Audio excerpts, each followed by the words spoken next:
Hello my friends, welcome to comics my life channel. और हम पढ़ रहे थे चक्र कॉमिक्स। और चलिए शुरू करते हैं चक्र कॉमिक्स का पार्ट 2। अगर आप हमारे चैनल पर फर्स्ट टाइम आए हैं तो चैनल को सब्सक्राइब कीजिए ऐसी ऑसम कॉमिक्स के लिए। तो शुरू करते हैं आगे की कहानी।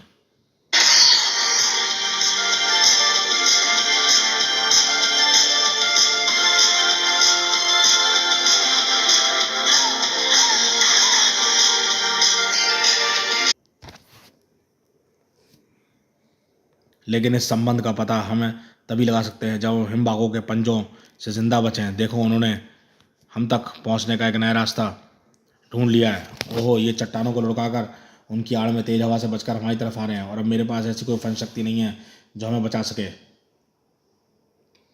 फिर तुम पीछे हट जाओ शीतना कुमार, मुझे इससे इनसे नाग शक्तियों की मदद से निपटने दो। इनका रास्ता विश्वफुंकार का बवंडर रोकेगा। फू! अरे ये फुंकार तो बवंडर को पार करके बढ़ते चले जा रहे हैं। इसलिए तो ये हमारे सबसे खतरनाक दुश्मन है नागराज। विष इन पर बेअसर है। फिर तो दशक सर्पों से इनका विनाश करने के अलावा और कोई रास्ता नहीं बचा। मुझे इन लुप्त जीवों को मारने का दुख तो होगा, पर और कोई रास्ता भी नहीं है। दशक सर्पों के मार ने हिम भागों के बढ़ते कदमों को तो रोक लिया, पर ज़्यादा देर तक ये उपाय काम नहीं आया। ये क्या, ये बर्फ़ के गोलों का प्रयोग करके दसों सर्पों को बीच में ही रोक रहे हैं। ऐसा लगता है जैसे कि ये मानवों को और उनके वारों को अच्छी तरह से जानते हैं। इसलिए इनको ना तो हमारा डर है और ना ही हमारे वारों का। पर ऐसा कैसे हो सकता है? ये हिमबाग तो मानव के धरती पर आने से पहले लुप्त हो चुके थे, फिर ये मानवों को भला कैसे जान सकते हैं? नागराज को ज़्यादा सोचने का मौका नहीं मिला, क्योंकि हिम भागों की फौज अब तक उनके पास आ चुकी थी। खप! ये मुझको काटने के बाद भी नहीं करेंगे, क्योंकि इनके दांत इतने लंबे हैं कि मेरा विष वाला रक्त इनके मुंह के अंदर जाएगा ही नहीं पूरे। पर नागराज के रक्त में विष के अलावा और कुछ भी था, और वे थे सूक्ष्म सर्प, जो हवा के संपर्क में आते ही बड़ा रूप धारण कर लेते थे। सर्पों ने बाघ का मुंह सिल दिया था और नागराज को उससे दूर फेंकने का मौका मिल गया था। अब खालिश ताकत का इस्तेमाल करना पड़ेगा। नागवारों से इनको बेहोश करना पड़ेगा, पर पता नहीं ये काम मैं कर पाऊंगा अब या नहीं, क्योंकि ये संख्या में बहुत ज़्यादा है और वार खा खाकर भी आगे बढ़ते जा रहे हैं। नागराज विशालकाय हिमभागों की फौज से अकेला लड़ रहा था और शीतनाग दूर से मदद करने के अलावा और कुछ भी नहीं कर सकते थे। नागराज के शक्तिशाली वारों ने हिमभागों के शरीर के अंदर तक हिले जा रहे थे। वैक! ये क्या है? पता नहीं, नागराज का घुसा खाकर किसी हिमबाग के पेट से निकला है। पर यह तो मेरा प्यारा रुद्राक्ष गुड्डा है, वहीं जिसको तो हमारी पालतू बर्फीली ने निकल लिया था। पहले ये बर्फीली के पेट में था, अब हिमबाग के पेट में। यानी बाघ ने बर्फीली को निकल लिया है। मैं उस हिमबाग को नहीं छोड़ूंगा। इसने बर्फीली को खाया है, मैं इसका पेट फाड़ डालूंगा। संपाला, रुक जा बेटा। ये ले, ये ले, अब खाया किसी की बिल्ली को। गर्र! नागराज, ये क्या कर रहे थे बच्चे? मरना चाहते हो क्या? ये बाघ बहुत गंदा है नागराज, इसने मेरी बिल्ली को खा लिया। देखो ना, इसके पेट में से वही गुड्डा निकला है जो मेरी बिल्ली ने निकला था। लाओ नागराज, इसको मैं संभालता हूँ, तुम हिमबाग से निपटो। एक मिनट शीतना कुमार, तुम लोग बिल्लियाँ पालते हो क्या? हाँ, पर सिर्फ एक खास प्रजाति की बिल्लियों को ही, क्योंकि वही इस ठंड में जीवित रह सकती हैं। पर तुम मुझको अब ये भी शीतनागों से पता चला है कि वो भारी बर्फबारी से डरकर भाग गई थी और शायद इन हिमबागों का भोजन बन गई हैं। नहीं शीतना कुमार, बिल्लियाँ हिमबागों का भोजन नहीं बनी है, बल्कि वे खुद हिमबाग बन गई हैं। यह तो संभव है, ऐसा भला कैसे हो सकता है? क्योंकि इनमें से कुछ हिमबागों की गर्दन पर मैं टूटे हुए पट्टे अटके हैं, वैसे ही जैसे किसी पालतू पशुओं की गर्दन पर होते हैं। बिल्लियाँ ही विकसित होकर हिमबाग बन गई हैं। पर ये हुआ कैसे, यह बाद में सोचेंगे। पहले ये बताओ, ये बिल्लियाँ किस चीज़ से सबसे ज़्यादा डरती थीं? कैचुली से बने चाबुकों से। उसे देखते ही बर्फीली बिल्ली से बर्फ़ की सिल्ली बन जाती थी। तो फिर सुनो मेरी योजना। बाघ फिर से हमारी तरफ आ रहे हैं, पर नागराज वापस क्यों नहीं आया? हमारे लिए अपनी जान भला खतरे में क्यों डालेगा? क्योंकि वह एक रक्षक है, ब्रह्मांड रक्षक। लो आ गया नागराज, हिमबागों का रास्ता फिर से रोकने के लिए। पर अब मुझको सोच सब कुछ नई योजना सोच समझ के अनुसार चलना पड़ेगा। इस योजना का पहला कदम इन सभी बाघों को एक जगह इकट्ठा करना है। अब ये सारे बाघ एक साथ मुझ पर टूट पड़ने के लिए तैयार हैं। हिमबाग नागराज पर एक साथ टूट पड़े, पर नागराज अपनी जगह से गायब हो चुका था और फिर बाघ घिर चुके थे। चटाक चटाक! ये खूंखार हिमबाग तो एक भीगी बिल्ली बन गए। पर कैसे? क्योंकि ये हमारी भीगी बिल्लियाँ ही हैं, हमारी पालतू बिल्लियाँ। इसलिए क्या केचुली चाबुक की फटकार से इनको सीधा कर दिया है। यह तो संभव है, पर इनकी हालत देखकर तो ये बातें सच लग रही हैं। लेकिन ये चाबुकों तो हमारे घरों में थे, हमारे घर बर्फ़ में तो हो चुके थे, फिर ये केचुली चाबुक कहाँ से आए? नागराज के सर्पों ने बर्फ़ की घातक ठंड का सामना करते हुए उनको बर्फ़ में घुसकर ढूंढा है। नागराज के सांप भी नागराज की तरह बहादुर हैं। इनका रूप बदल सकता है, खूंखार हो सकते हैं, पर इनके दिल में छुपा डर नहीं जा सकता। पर सवाल ये है कि इनका रूप कैसे बदला। इसका सवाल हमको उसी दिशा में मिलेगा जिस दिशा से बिल्लियाँ भागी थीं। बिल्लियाँ किस दिशा में गई थीं? और कुछ ही देर बाद आश्चर्य की बात है, जिस तरफ से बिल्लियाँ डरकर भागी हैं उसी तरफ से बर्फीली हवाएं भी आ रही हैं। और अगर मेरा ख्याल सही है तो मैं माउंट एवरेस्ट से ज़्यादा दूर नहीं हूँ। और हालत बता रही है कि इस गड़बड़ी का केंद्र माउंट एवरेस्ट ही है। पर यह तेज़ बर्फीला तूफान मुझको वहाँ तक पहुँचने नहीं देगा। बचो नागराज। शुक्रिया शीतनाग कुमार, पर सिर्फ बचने से कुछ नहीं होगा। हमको एवरेस्ट तक पहुँचना ही है। इस मौसम में तो एवरेस्ट तक मानव या कोई यंत्र तो क्या हम तक नहीं पहुँच सकते। हमको मौसम के सुधरने का इंतजार करना पड़ेगा। नहीं शीतनाग कुमार, मुझे आभास हो रहा है कि मौसम तभी सुधरेगा जब मानव विनाश के कगार पर पहुँच चुके होंगे। हमको एवरेस्ट तक पहुँचना ही होगा और मौसम का एक बिगड़ने का कारण ढूंढना होगा। पर तुम मेरे शरीर में फिर से घुस जाओ, वरना मुझसे ठंड सही नहीं जाएगी। पूरी दुनिया के वातावरण का तापमान तेजी से गिरता जा रहा था और दुनिया बर्फ़ की चादर से ढकती जा रही थी। विनाश की घड़ी अब ज़्यादा दूर नहीं थी और विनाश फैलाने वाले भी दूर नहीं थे। पुल्लासी ने कमाल कर दिया। अब पृथ्वी का तापमान हमारी इच्छा के अनुसार होने ही वाला है। समय बिल्कुल नहीं है। हमको तीसरे योजना के तीसरे चरण पर काम शुरू कर देना चाहिए। ठीक है, टेरा प्लांटेशन तैयार करो। मानवों का अस्तित्व मिटना तय था और इसको रोक सकने वाला एकमात्र शख्स सफलता से भी दूर था। पहले हम शिखर से 2 किलोमीटर दूर थे, अब 2.5 किलोमीटर दूर हैं। हमको आगे बढ़ने की बजाय पीछे फिसल रहे हैं। नागराज के आने का आवाज़ पुल्लासी को भी हो चुका था। आश्चर्य, एक मानव प्रकृति के इस भीषण रूप से लड़ता हुआ यहाँ तक आने की कोशिश कर रहा है। हालांकि एक मानव मेरे लिए कोई खतरा नहीं बन सकता, लेकिन फिर भी मैं उसको अपनी शक्ल देखने का मौका नहीं दूंगा। शक्तियाँ बढ़ानी होगी। हवाएं और तेज हो रही हैं नागराज, अब तो चट्टानें उड़ाकर ले जा रही हैं। वापस चलो, एवर तक पहुंचना असंभव है और तुम भी असंभव को संभव नहीं बना सकते। अगर मैं असंभव को संभव नहीं बना सकता शीतनाग कुमार, तो मुझको ब्रह्मांड रक्षक होने का दावा भी छोड़ देना चाहिए और ये दावा मैं किसी भी कीमत पर नहीं छोड़ सकता। नागराज अपने निर्णय पर अडिग था और प्रकृति की शक्तियाँ अपने निर्णय पर। नागराज का सफल हो पाना सचमुच असंभव था। उस मानव का कोई निशान नहीं मिल रहा है। तूफान ने उसको उठाकर कहीं दूर पटक दिया है। अब यहाँ तक आने का ख्याल उसके सपनों तक में नहीं लाए। अरे अरे, पत्थर ऊपर उठ रहे हैं।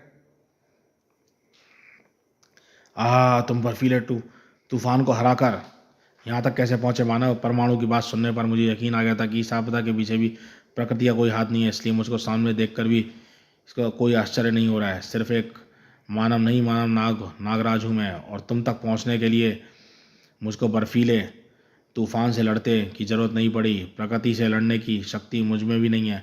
इसलिए मैंने प्रकृति के कहर से बचने के लिए प्रकृति की ही मदद ली और प्रकृति द्वारा रचे गए पत्थरों की दरारों के बीच में होता हुआ मैं पहाड़ के अंदर अंदर तक तुम तक पहुंच गया। ये रास्ता बर्फीले तूफान से एकदम सुरक्षित था। तुम अपनी मौत तक पहुंच गए नागराज। मैं ऐसा चाहता तो नहीं, पर तुमने यहाँ पहुंचकर मेरे सामने और कोई रास्ता नहीं छोड़ा। तुमको मरना ही होगा। बर्फीली आंधी के शरीर वाला दैत्य, इसे तुमने कैसे पैदा किया? पर तुम हो कौन और मानवों का विनाश करके आखिर तुम हासिल क्या करना चाहते हो? हमारा मकसद मानवों को मारना नहीं, बल्कि खुद को बचाना है, और मेरा ख्याल है कि फ़िलहाल तुम्हारा मकसद भी यही होना चाहिए। ओहो, एवरेस्ट की चोटी अभी तक तो तूफान का केंद्र थी और चारों तरफ हवाएं बहने के बावजूद तूफान का केंद्र काफ़ी शांत होता है। अब इस केंद्र में एक नया तूफान बह रहा है और मैं अपनी और मानवों की मौत को अपनी आंखों के सामने देख रहा हूँ। आरी जैसे दांतों वाले ये पत्थर मेरे टुकड़े टुकड़े कर सकते हैं और मेरे वारों का इस पर कोई असर नहीं हो रहा है। दुश्मन का आकार बहुत बड़ा था और बचने की ज़्यादा जगह नहीं थी। अगर मुझको इस चोटी से नीचे फेंक दिया और तो इच्छाधारी शक्ति भी मुझको शायद बचा नहीं पाएगी। नागराज बचाने के अलावा कुछ भी कर भी नहीं सकता था, क्योंकि बचते रहने की भी एक सीमा थी। धारदार चट्टानी टुकड़े नागराज को घाव लगाते जा रहे थे और नागराज को घूमते बवंडर की बाहों ने अपने अंदर समेट लिया था। ये बवंडर मेरे फेफड़ों से हवा खींच रहा है, मेरा दम घुट रहा है। कुछ करो नागराज, जल्दी। पर तुम कर भी कह सकते हो, हवा से भला कोई लड़ पाया है? अगर इसका शरीर हवा का ना बना होता तो शीतना, इससे लड़ने के लिए तुमको बर्फीली शक्ति का प्रयोग करना पड़ेगा। पर फ़ायदा क्या होगा? जैसे तुम्हारे नागवार इस पर आर पार हो गए, वैसे ही मेरी शीतवारी बेअसर होंगे। इस पर शीत अस्त्रों से वार नहीं करना है शीतनागकुमार, बल्कि इस बवंडर में मौजूद जलकणों पर शी शक्ति का प्रयोग करके इसको जमा देना है। समझ गया नागराज? शीतनाग की शी शक्तियाँ बवंडर दैत्य के अंदर मौजूद जलकणों को तेजी से जमाने लगी और हवा से बना उसका शरीर ठोस होता चला गया। अब नागराज के वार उसके शरीर पर बेअसर नहीं थे। इसको पृथ्वी पर कहते हैं मियाँ की जूती, मियाँ का ही सर। अब बंद करो ये विनाश, कभी नहीं। तुम जानते नहीं हो नागराज, तुम किससे उलझ रहे हो। हम ऊर्जा के वश छीने वाले प्राणी हैं। अपने शरीर में उतनी ऊर्जा एक पल में पैदा कर सकते हैं जितनी ऊर्जा का प्रयोग पृथ्वी का एक पूरा नगर एक साल में करता है, और इस ऊर्जा का एक स्पर्श तुमको खाक करने के लिए काफ़ी है। ओहो, इसका पूरा शरीर ऊर्जा से चमकने लगा है, पर इसके ऐसा करते ही तूफान हल्का पड़ने लगा। यानी ये अपनी ऊर्जा से इस भीषण तूफान को पैदा कर रहा था। यानी अगर मैं इसको किसी तरह काबू में कर लूँ तो तूफान थम सकता है, पर यह काम बहुत मुश्किल है। इसको काबू में करने के लिए मुझे इसको छूना पड़ेगा, और मैं ऐसा नहीं कर सकता, या शायद कर सकता हूँ। शक्ति का वह अद्भुत नज़ारा देखकर प्रज्ञाई की आंखें फटी रह गईं, और फिर फटी ही रहीं।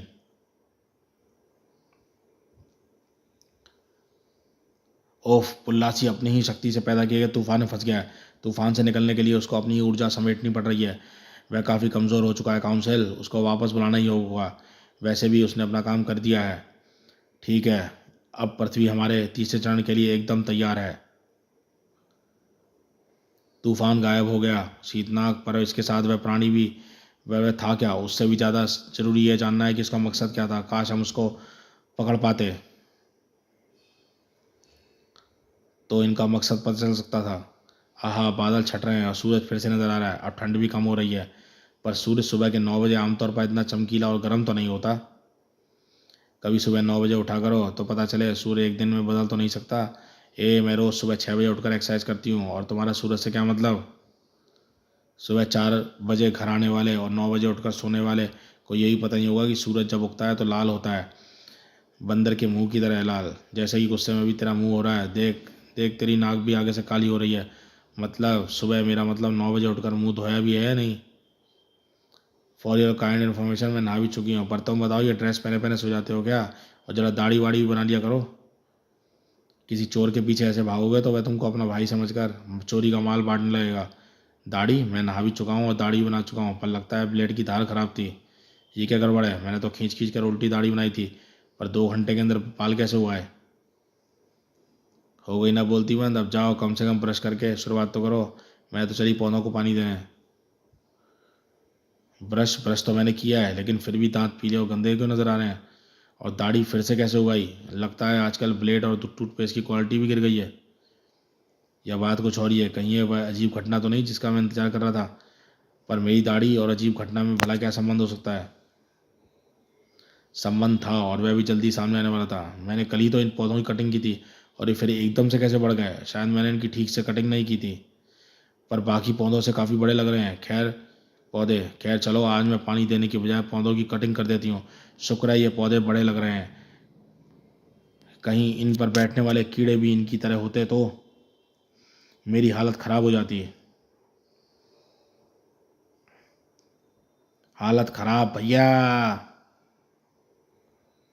श्वेता, घबरा मत, मैं आ रहा हूँ। लेकिन अगर मेरी याददाश्त सही है, शायद ये वही मुसीबत है जिसकी आशंका मुझे को थी। लेकिन अगर मेरी याददाश्त सही है तो ये कीड़ा वही है जिसके बारे में मैंने कुछ महीनों पहले नेशनल ज्योग्राफिक मैगजीन में पढ़ा था। ये कीड़ा जुरासिक काल के अंतिम समय में पाया जाता था, और हरियाली के अभाव में लुप्त हो रहे डायनासोरों का यह प्रिय भोजन था। पर इसके इस तरह से एकाएक दिखने का क्या अर्थ हो सकता है? श्वेता, कैंची से इसका पैर काट दो। कट। खच्च। थैंक्स फॉर द आइडिया भैया। वैसे तो ये आइडिया मुझे भी आया था, पर ऐसा करके मैं अपने चंडिका होने का शक नहीं हवा को हवा दे देती। अब श्वेता जाएगी और चंडिका आएगी।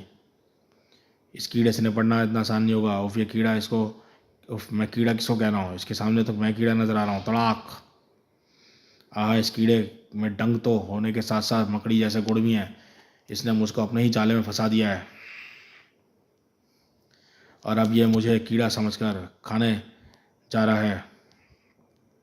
एक मिनट, एक मिनट, तुम कीड़ों में ज़रा भी तमीज़ नहीं आ रहे? खाने से पहले कुछ एपेटाइज़र खाए जाते हैं, जैसे पतला सूप। चंडिका, पता नहीं क्यों मुझे लग रहा था कि श्वेता के जाते ही तुम ज़रूर आओगी। शक का इलाज तो हकीम लुकमान के पास भी नहीं था। वैसे इतनी लंबी बात की बजाय सिर्फ थैंक्स कहते तो भी काम चल जाता। अब बेकार की बातें में समय मत गवाओ, समय और जान मत गवाओ। मैं पानी की धार से इसका ध्यान बढ़ाती हूँ, तुम इसको बेहोश करने की कोशिश करो। मारने की क्यों नहीं? क्योंकि वह शायद तुम्हारे बस की बात नहीं है। मेरे वार इस पर असर नहीं डाल पा रहे हैं। चंडिका, इसकी खाल हड्डी जैसी सख्त है, लेकिन मेरे पास एक दूसरा तरीका भी है। फिलहाल मेरे पास ऐसी कोई चीज़ नहीं है जिसको मैं इससे बेबस कर सकूँ, पर इसके पास वह चीज़ ज़रूर है जो इसको बांध सके, और वह चीज़ है इसके जाले। ध्रुव का कलावा शरीर पेड़ के इर्द गिर्द घूमता चला गया और जाले रबड़ बैंड की तरह खिंचते चले गए। अब मुझे कैंची दो। और वह ध्रुव रुका तो कीड़ा उड़ना भूल चुका था। और कुछ पलों बाद, आश्चर्य की बात है, यह कीड़ा आया कहाँ से? जहाँ से भी आया हो, पहले मैं इस कीटनाशकों की पूरी स्प्रे कैन कर दूँ। कहीं ये आज़ाद हो गया तो? अच्छा किया। अब मैं इस कीड़े पे मैं बायोलॉजिकल लैब में ले जाता हूँ, वही इसका परीक्षण करके यह बता सकते हैं। ओहो, कमांडो हेडक्वार्टर सिग्नल आ रहा है। यस करीम, कैप्टन, हम पर हमला हो रहा है। कमांडो हेडक्वार्टर टूट चुका है, हम खतरे में हैं। हमला? कैसा हमला? किस चीज़ का हमला? पेड़ों का कैप्टन, और ये हमला पूरे राजनगर में तेज़ी से फैलता जा रहा है। अजीब अजीब से बड़े बड़े कीड़े और पड़ाई नज़र आ रहे हैं। अब ओहो, संपर्क टूट गया, शायद तार टूट गए हैं। हर तरफ से मानवता पर हमला हो रहा था। विशालकाय और अजीबोगरीब पेड़ों की कतारें राजनगर को एक आधुनिक शहर से प्राचीन जंगल में बदल रही थी, और साथ ही साथ ऐसे प्राचीन जानवर भी प्रकट होने जा रहे थे जिनको दुनिया अब तक विलुप्त प्रजाति का नाम दिया हुआ था। Oh my God, oh my God, ये क्या हो रहा है? ये कैसा जानवर है? होश काबू में रखो कैड करीम, हमको ऐसी खतरों से निपटने की ट्रेनिंग दी हुई है, और इस वक्त हमारा फ़र्ज़ है कि हम जनता को इस मुसीबत से बचाएं, अपनी जान पर खेलकर। यू आर राइट रेणु, पर जनता की जान बचाने के लिए पहले हमको अपनी जानें बचाकर रखनी होगी, और यह काम आसान नहीं लगता। हर काम आसान होता पीटर, फ़र्क सिर्फ इतना है कि कोई काम ज़्यादा आसान होता है और कोई काम कम आसान। इससे बचने के 3 तरीके हैं: मार डालना, काबू में करना, या भगा देना। मार डालने लायक हथियार हमारे पास है नहीं, भगाने लायक शक्ति है नहीं, पर हमारे पास काबू में करने लायक दिमाग ज़रूर है। हमको इसकी गर्दन में फंदा डालना होगा। ये जानवरों को काबू करने का टॉप मोस्ट आइडिया है, और ऐसा करने के लिए हमको इसके पास पहुंचना होगा। इन बढ़ती पेड़ों की डालों के बीच से फंदा फेंक पाना असंभव है, तो फिर हमको इसके पास पहुंचना होगा। वह प्राणी लड़खड़ा गिरा और good Renu, great backup flip, अब ये किसी को नुकसान नहीं पहुंचा पाएगा। पर ये पेड़ और ऐसा प्राणी, ये सब आए कहाँ से? पेड़ों का तो मुझे पता नहीं है पीटर, लेकिन इस प्राणी की कमर पर एक निशान है, राजनगर रेस फोर्स का, और वह निशान जो रेस में भाग लेने वाले घोड़ों पर लगाया जाता है। पर यह इसकी कमर पर कैसे आया? इसका एक ही जवाब है पीटर, कि ये रेस का घोड़ा है, मेरा मतलब था। पर ये इसका ये रूप कैसे बदला मुझको नहीं पता। पर अगर ये प्राणी एक भूतपूर्व घोड़ा है, तो इसके जैसे और भी घोड़े इसी रूप में आ सकते हैं। और मेरा शक सही था रेणु, हम इस मुसीबत में हैं। कुछ सोचो रेणु, ये सब हमारी तरफ बढ़ रहे हैं, और इनके इरादे नेक नहीं लगते। सोचो, कैप्टन ध्रुव यहाँ पर होता तो क्या करता? पर कैप्टन इस मुसीबत से अनजान क्यों है? वह इस वक्त है कहाँ? मुझे इस मुसीबत का पता है पीटर, और सच पूछो तो मुझको खुद नहीं पता कि इस मुसीबत से निपटने के लिए मैं क्या करूं। पूरा राजनगर जंगल बनता जा रहा है, प्रागैतिहासिक काल के प्राणी नजर आ रहे हैं, बिजली फ़ोन सेवाएं ठप पड़ रही हैं, घर टूट चुके हैं। लगता है कि हम हज़ारों साल पहले की दुनिया में पहुंच चुके हैं। तुम ठीक समझ रहे हो कैप्टन, ये प्रागैतिहासिक प्राणी रेस कोर्स के घोड़े हैं, और इनके ऊपर रेस कोर्स का चिन्ह लगे हैं। अगर मुझको सही तरह से याद है तो ये रूप घोड़ों के पूर्वजों का रूप है, जो करोड़ों वर्ष पहले पृथ्वी पर पाए जाते थे। यानी घोड़े अपने पूर्वजों के रूप में बदल गए हैं। नागराज का जब मैसेज आया था तो वह भी ऐसा ही कुछ कह रहा था, कि बिल्लियां ऐसे बाघों के रूप में बदल गई थी जो लाखों वर्ष पहले बर्फीले पहाड़ों में पाए जाते थे। और पृथ्वी का रूप भी करोड़ों वर्ष पहले वाला हो रहा है, जब पृथ्वी का अधिकांश हिस्सा मानव निर्मित शहरों से नहीं बल्कि हरियाली से ढका हुआ था। हम भूतकाल की तरफ जाने हैं कैडेटों, प्रकृति का चक्र उल्टा चलने लगा है। यानी अगर डार्विन की थ्योरी सही है तो हम भी बंदरों में बदल जाएंगे। ओ माय गॉड कैप्टन, तुम्हारा चेहरा और तुम्हारा भी रेणु, शायद पूरी मानव जाति का बदलाव शुरू हो चुका है। इंसान बंदर बनने के रास्ते पर चल पड़ा है। हम सब बंदर बन जाएंगे। पर क्यों? प्रकृति ऐसा क्यों चाहती है? इसने ही तो बंदरों को विकसित करके इंसान बनाया है, फिर वे अपना चक्र उल्टा करके इंसान को बंदर क्यों बना रही है? ये काम प्रकृति का नहीं है, ब्रह्मांड रक्षकों के पास मौजूद जानकारी के अनुसार ये काम दूसरे ग्रह के प्राणियों का है। पर वे ऐसा क्यों करेंगे? इससे उनको क्या फ़ायदा है? हमको बंदर बनाकर उनको क्या मिलेगा? पृथ्वी ग्रह पर कब्जा, एक हरे भरे ग्रह पर कब्जा, वही बिना लड़े। ये क्या कह रहे हो कैप्टन? इतिहास गवाह है कि मानवों ने परिस्थितियों से लड़कर हमेशा विजय प्राप्त की है, हार नहीं। मानवों ने पीटर, बंदरों ने नहीं। हम जैसे जैसे बंदर बनते जाएंगे वैसे वैसे हमारी सोचने की क्षमता भी कम होती जाएगी, बुद्धि कमज़ोर होती जाएगी।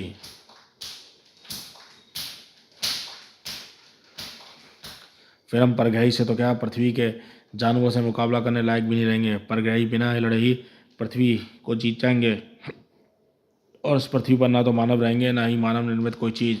और ऐसा होने में ज़्यादा वक्त नहीं है, कम से कम 2-3 मानव तो तुरंत खत्म होने वाले हैं।